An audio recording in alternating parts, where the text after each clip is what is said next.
Hello, friends, and welcome back to Bay Area Housewife of True Crime, where I like to tell the stories of the real cucuys and lloronas of the world. We are at part 2 of Diane Schuller, aka There's Something Wrong with Aunt Diane. As a reminder, topics may be triggering. Viewer and listener discretion is very strongly advised. The people mentioned are innocent until proven guilty in court. The case of Diane Schuller leaves everyone with more questions than answers, and it just seems unfathomable that a woman can be driving with 5 small children in her car, hearing them scream, and still drive onto the wrong way of traffic, onto oncoming traffic, and caused everyone to die, and the people in her car to die, as well as 3 other men. Why was Diane's husband out of the loop that hazardous hour leading up to the fatal crash?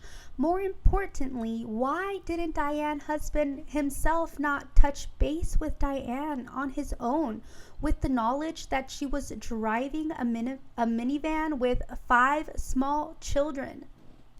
The trip itself should have only taken 2.5 hours. Diane, like most humans, had childhood trauma.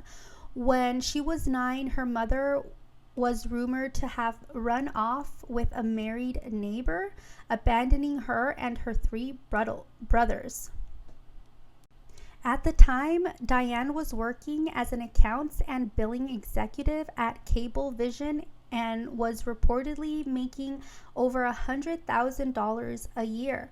Could this have been a murder-suicide? Her friends had alluded to problems in her marriage, stress at work, and being overwhelmed at home, mostly solo parenting as her husband worked nights as a security guard. Did her deep-rooted childhood trauma, which she had not sought out real therapy for, unfold after that last phone call with her brother ended? Did her knowing her cover of The Perfect Woman was blown make her go down a spiral? It's just crazy to me how Diane could have been so drunk and stoned that she ignored the pleas and cries in the car with 5 small children. I have 1 daughter and I feel overstimulated most of the time. I cannot imagine what it would be like times 5. There is also speculation that Diane was suffering from a painful tooth abscess and had turned to weed and vodka as a way to temporarily self-medicate on the stressful drive back home. We know that the blood alcohol level was 0.19%, and that is high. But what about the reported high levels of THC? The toxicology report indicated 1,638 ng/ml THC in her urine. What do you think? What does that equate to? And was that in a form of a garden yummy, a doinker? I don't think Benjamins were a thing back then, but I don't know. Her surviving son, Brian, was only 5 years old when it happened. A 2011 courthouse news article claimed that he is permanently disabled. Some sources say that he has made a full recovery, and I'm sure they mean full recovery physically speaking, because this has and will traumatize him for the rest of his life. He was only 5 years old when it happened, but you'd be surprised how much 5-year-olds remember. Or could he have maybe completely blocked this trauma out of his memory as a trauma response? I definitely have done that. It's just so sad. And yeah, the question is like, there's something wrong with Aunt Diane, and the answer is that she was super stoned and drunk and driving with 5 small children in her car, which is something you should never ever do.